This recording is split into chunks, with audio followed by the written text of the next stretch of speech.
Hey guys, welcome or welcome once again to another video. How are you guys doing? I know you are doing absolutely fantastic. From the background, you guys can see that we are back in London. So I've recently bought my home in England, and we haven't moved yet. We are still relocating. We are still trying to, go over there, but I've got still things to do here. So we had to come back and do those little bits and pieces. But guys, it is super stressful. Nobody told me that relocating within relocation is really stressful, especially the fact that I've got children. But hey, that's a story for another day. So thank you once again for everybody who have commented on my posts, my videos, who have engaged, who have congratulated me, who have hyped my videos for it to get the views that it's getting. I really sincerely do appreciate, and I use myself as a point of contact to everybody who is looking forward to be a homeowner, who thinks it is impossible for you. I am here to tell you that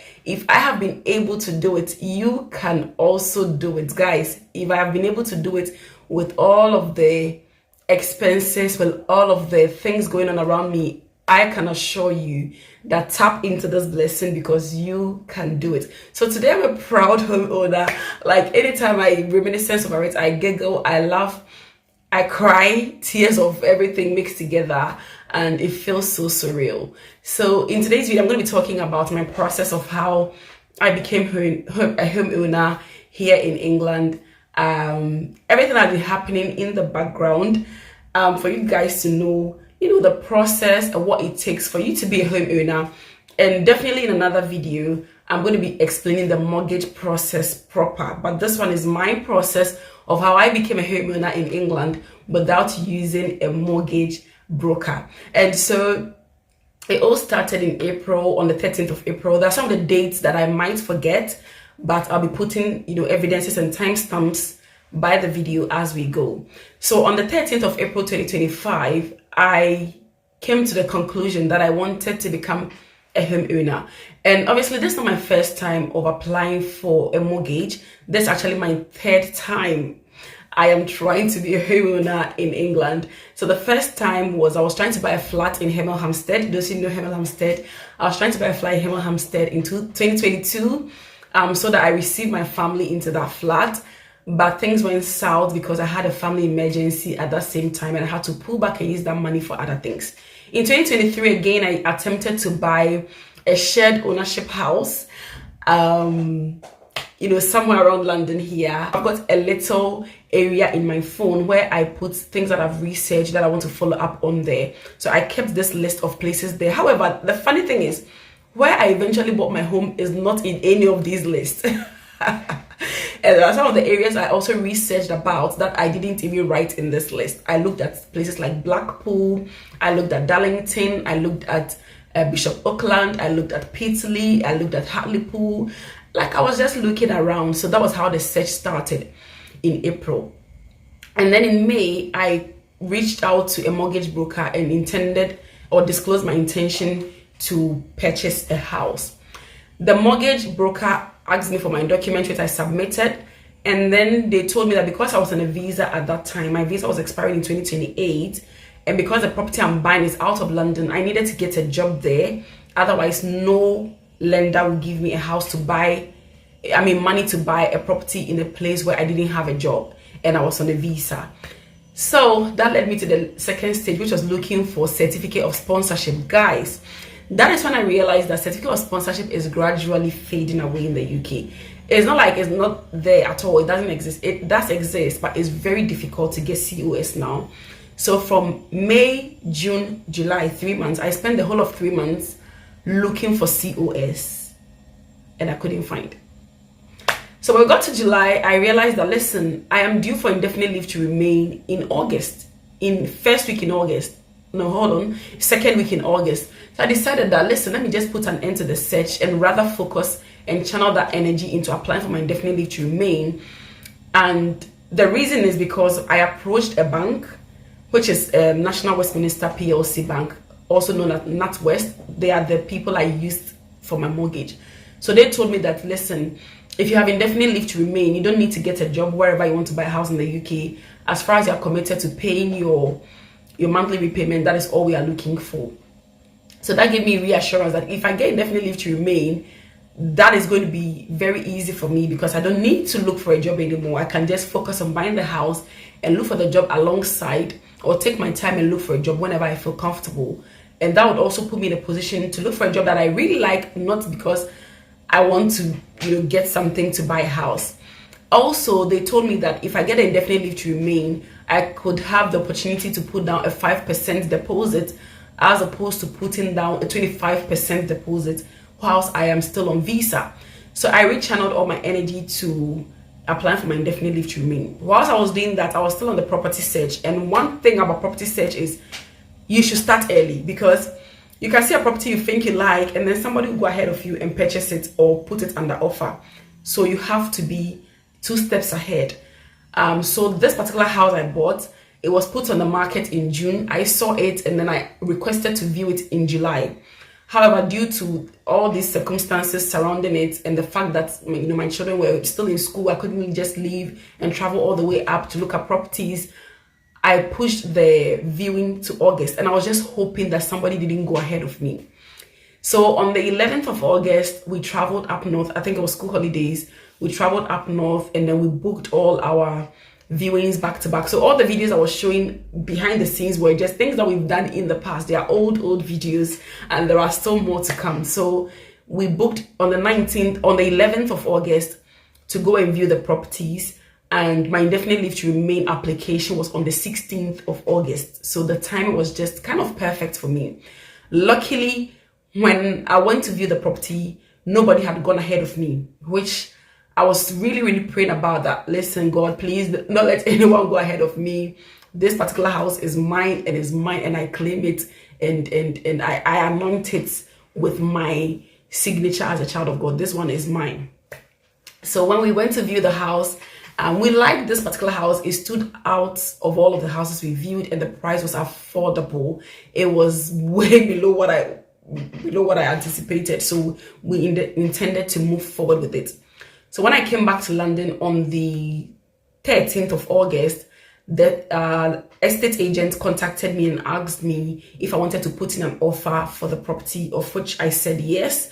Putting an offer means that you want to beat down the price of the house. So the price the owner was selling it for, I was able to bargain and beat it down by £5,000, which saved me a lot. So let's say, for example, if you were selling the house for £10, I said I'll pay £9.50, and that 50 pence, you see how little that money is.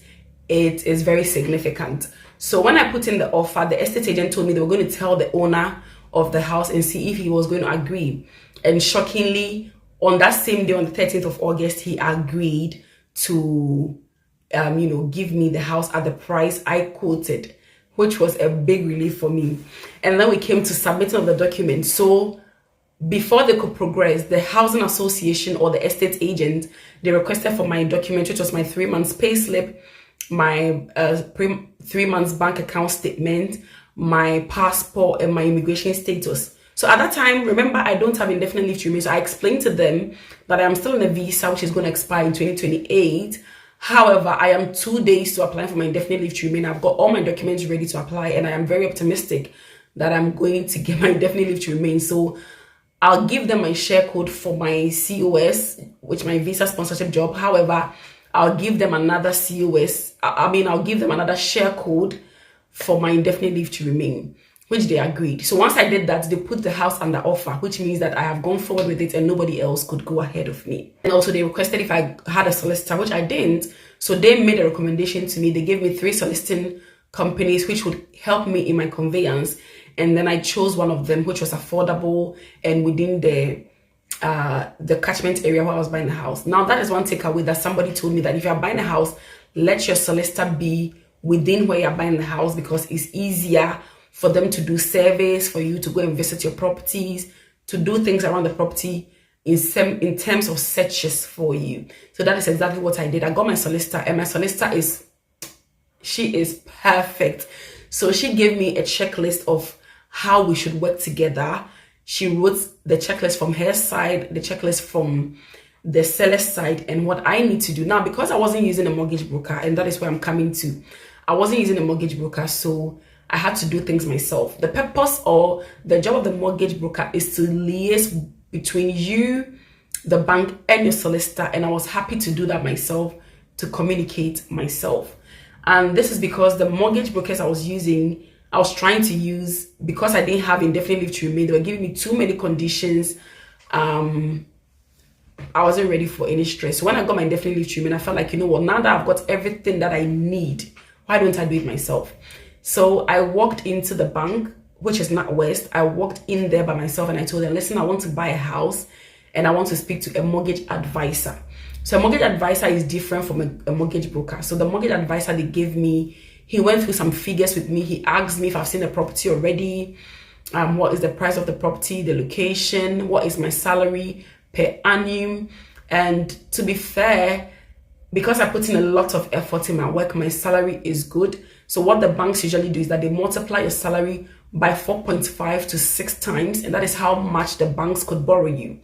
But I was happy to buy something that was way below what the bank was happy to borrow me. So when ran through the figures, he looked at my credit report, and I had a good credit at that time.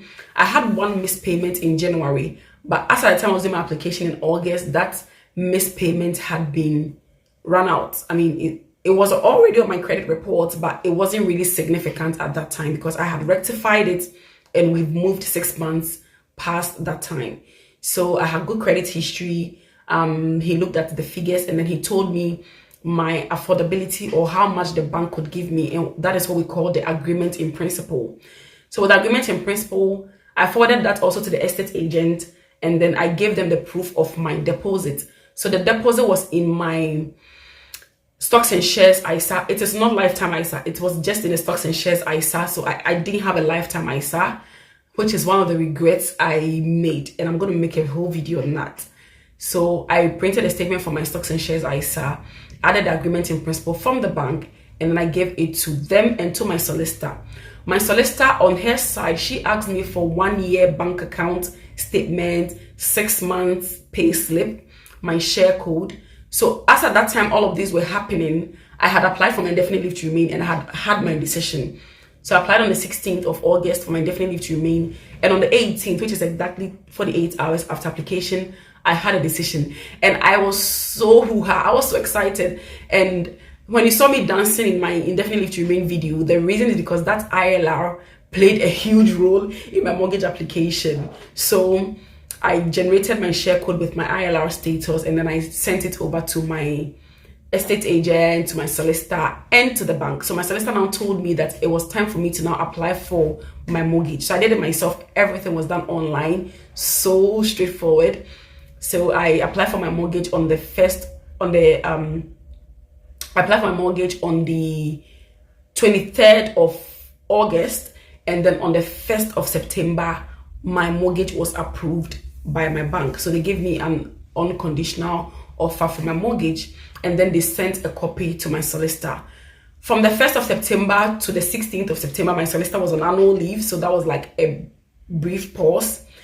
That was when everything was happening. My landlord had unofficially told me that he was going to evict me or, get me out of the property and all that because he wanted to put it up for sale. So I didn't want to tell my solicitor yet. I was like, let me just wait for her to do her things. But when I heard that she's gone on annual leave, I started putting in pressure.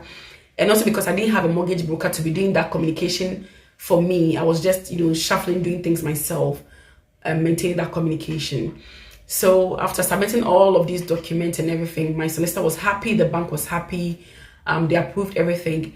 And then on the 7th of October, I called my solicitor and I told her, listen, my landlord has, he's trying to get his house back and everything. I've got a deadline, I need to move, so kindly move fast. If there is anybody that's ahead of me that you're working on their case, if you could please prioritize me, I'll be really, really appreciative. And she listened because I told her I've got children. I don't want a situation where we don't have anywhere to go when our rent has finished. It's going to just stress me out. So she listened to me, and that was on the 7th of October. So I think on the 13th of October, she called me and she said, your house is ready. And that day, I screamed. I couldn't believe it. So on the 13th of October, she told me to fix a completion date. And she's disseminated the information to the bank, to the estate agent and to the seller and his solicitor as well.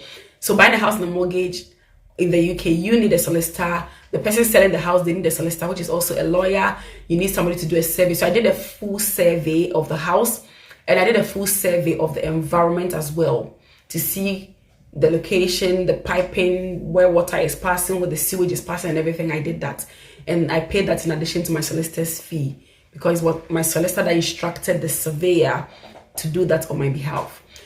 So I fixed completion dates by myself. I told my solicitor to put it when the school was on half term, so that I could come with my children to collect our keys, because they've been through and through with me throughout the process.